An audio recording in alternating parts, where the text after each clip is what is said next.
Assalamualaikum warahmatullahi wabarakatuh.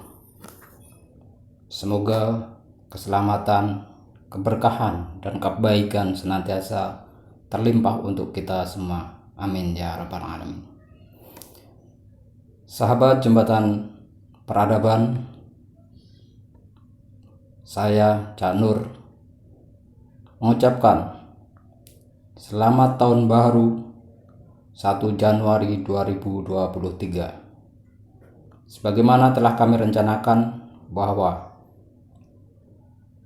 channel Jembatan Peradaban akan launching di tanggal 1 Januari 2023. Dan untuk menepati janji saya kepada sahabat Jembatan Peradaban semua, maka channel Jembatan Peradaban pada hari ini tanggal 1 Januari 2023 telah resmi di launching. Dan bagi sahabat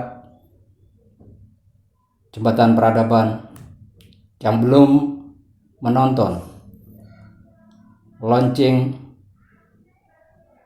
channel YouTube Jembatan Peradaban, silahkan sahabat untuk menonton pada video yang sebelumnya. Akan luar biasa karena pada launching tersebut ditampilkan dengan begitu indahnya, dengan begitu mewahnya, semata-mata hanya untuk memberikan penghargaan yang setinggi-tingginya kepada sahabat Jembatan Peradaban. Dan sebagai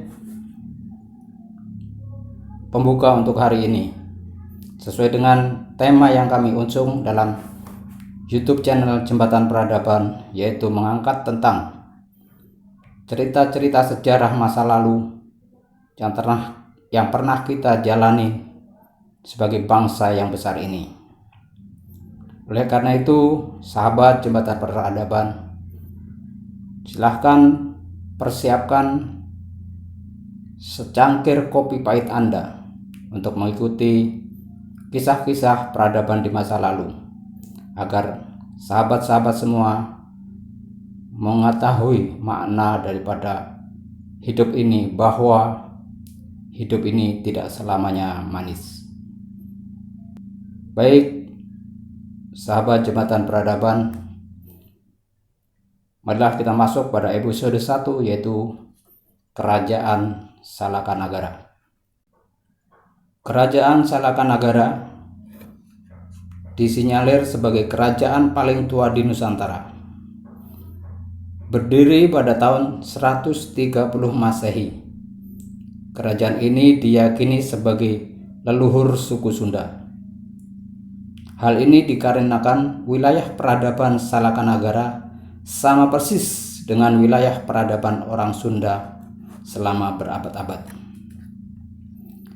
Hal yang memperkuat yakni kesamaan kosakata antara Sunda dan Salakanagara. Selain itu, ditemukan pula bukti lain berupa jam Sunda atau jam Salakanagara, yaitu suatu cara penyebutan waktu atau jam yang juga berbahasa Sunda.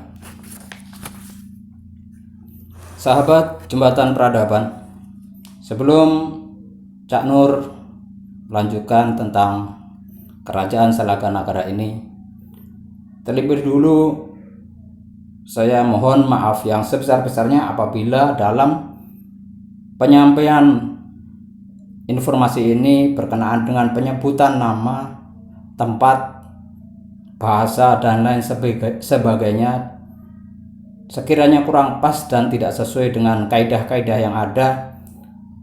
Berdasarkan dengan kekurangan saya mohon dibukakan pintu maaf terlebih dahulu. Lanjut sahabat, awal mula berdirinya kerajaan Salakanagara. Pendiri kerajaan Salakanagara adalah Dewa Warman, yakni seorang duta keliling, pedagang sekaligus perantau dari Pallava, Bharata atau India. Ia menikah dengan putri penguasa kampung setempat dan menetap.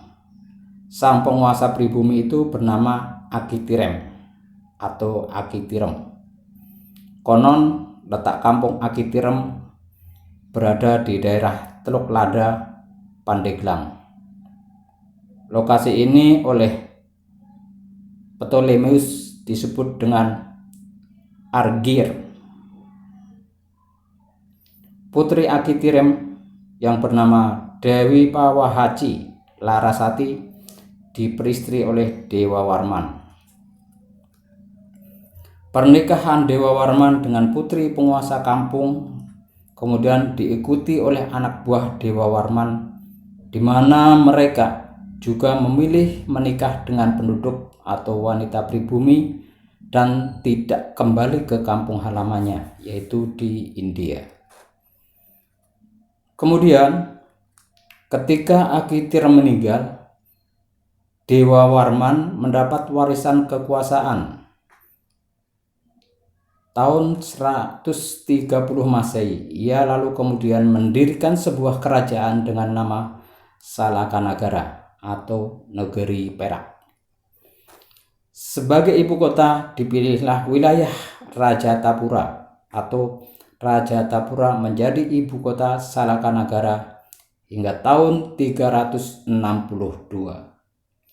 Mulai dari Dewa Warman I sampai dengan Dewa Warman VIII. Dewa Warman pun menjadi raja pertama dengan gelar Prabu Darmalokapala Dewa Warman Ajiraksa Gapura Sagara.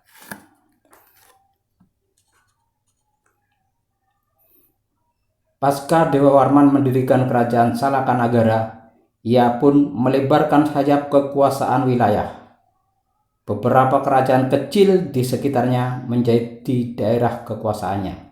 Salah satunya adalah Kerajaan Agnenusa atau Negeri Api yang berada di Pulau Krakatau. Mungkin ada sedikit-sedikit hubungannya disebut sebagai Negeri Api karena mungkin di Krakatau pada zamannya itu sering mengeluarkan api sehingga disebut sebagai Negeri Api. Runtuhnya Kerajaan Salakanagara. Salakanagara berdiri selama 232 tahun. Tempatnya dari tahun 130 Masehi hingga tahun 362 Masehi.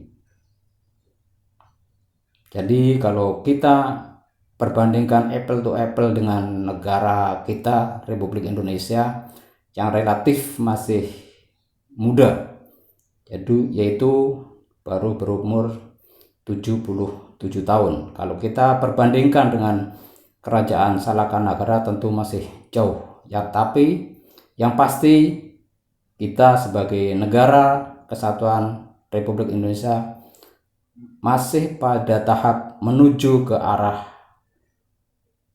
itu, yaitu kalau negara Salakanagara mampu bertahan selama 232 tahun, setidaknya kita sudah melewati 77 tahun untuk menuju ke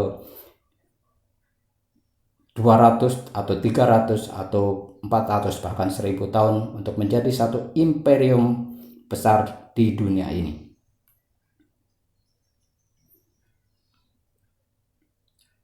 Raja Dewa Warman I hanya berkuasa selama 38 tahun. Setelah meninggal, ia digantikan oleh anaknya yang menjadi Raja Dewa Warman II dengan gelar Prabu Digwijayakasa Dewa Warman Putra.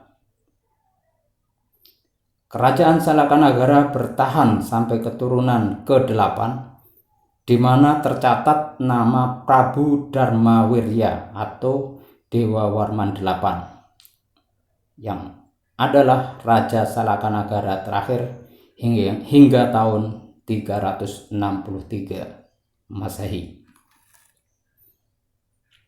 Pasca pemerintahan Prabu Dharmawirya, kerajaan Salakanagara menjadi bawahan kerajaan Tarumanagara dengan pimpinan Raja Jayasinghawarman. Sebenarnya Jayasinghawarman adalah menantu Raja Dewawarman VIII. Ia mengungsi ke daerah Jawa karena daerahnya yakni Calankayana di India ditaklukkan kerajaan Maurya. Pada akhirnya Jayasinghawarman justru berhasil mendirikan kerajaan baru yang memiliki kekuasaan besar, dan kerajaan bapaknya yaitu Salakanagara pun kemudian menjadi bagian dari kerajaan Tarumanagara. Sahabat Jembatan Peradaban, mungkin itu hanya sekilas tentang kerajaan Salakanagara. Dan ada beberapa penyebutan nama ataupun tempat yang sekiranya mungkin kurang pas. Sekali lagi kami mohon maaf dan terima kasih atas segala koreksinya. Dan kepada teman-teman, sahabat-sahabat Jembatan Peradaban, silahkan like, komen, dan subscribe di channel Jembatan Peradaban, karena subscribe adalah gratis. Sebagai penutup, sahabat Jembatan Peradaban, kami akan menyampaikan runtut daripada raja-raja yang pernah berkuasa di kerajaan Salakanagara. Raja-raja kerajaan Salakanagara. Dewawarman I berkuasa tahun 130 sampai 163 Masehi, yaitu selama 38 tahun. Berjuluk Prabu Dharmalokapala Ajiraksa Gapura Sagara. Kemudian Dewawarman II berkuasa 168 sampai dengan 193 Masehi. Berjuluk Prabu Digwijayakasa Dewawarman Putra, yang merupakan putra Dewawarman I. Dewawarman III bertahta tahun 193 sampai dengan 238 Masehi. Berjuluk Prabu Singasagara Bimayasawirya, yang merupakan putra Dewawarman II. Dewawarman IV bertahta 238 sampai dengan 252 Masehi. Berjuluk Raja Ujung Kulon, yang merupakan menantu Dewawarman II. Dewawarman V yang merupakan menantu dari Dewawarman IV bertahta tahun 252 sampai dengan 276 Masehi. Bertahta selama 24 tahun.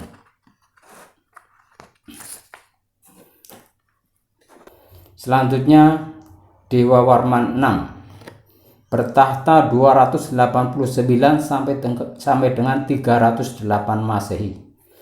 Berjuluk Sang Mokteng Samudera, yang merupakan putra tertua Dewawarman V. Selanjutnya Dewawarman VII bertahta 308 sampai dengan 340 Masehi. Berjuluk Prabu Bima Digwijaya Satyaganapati, yang ini adalah merupakan putra tertua Dewawarman VI. Bertahta selama 32 tahun. Selanjutnya Dewawarman VIII bertahta tahun 348 sampai dengan 362 Masehi. yaitu bertahta selama 14 tahun. Berjuluk Prabu Dharmawirya Dewawarman. Yang ini adalah cucu Dewawarman VI yang menikahi Sepati Karnawa. Sahabat Jembatan Peradaban, demikian itu tadi sedikit paparan tentang Kerajaan Salakanagara yang pernah berdiri dan pernah eksis di Nusantara kurang lebih selama 232 tahun. Sahabat Jembatan Peradaban, marilah kita sama-sama untuk memberikan sesuatu yang bermanfaat untuk bangsa dan negara ini, agar bangsa dan negara ini senantiasa bisa eksis setidak-tidaknya seperti negara-negara, kerajaan-kerajaan yang pernah bertahta, yang pernah eksis di tanah Nusantara ini. Bahkan kalaupun memungkinkan kita sebagai negara kesatuan Republik Indonesia bisa bertahan selama-lamanya. Terima kasih, saya Cak Nur. Assalamualaikum warahmatullahi wabarakatuh.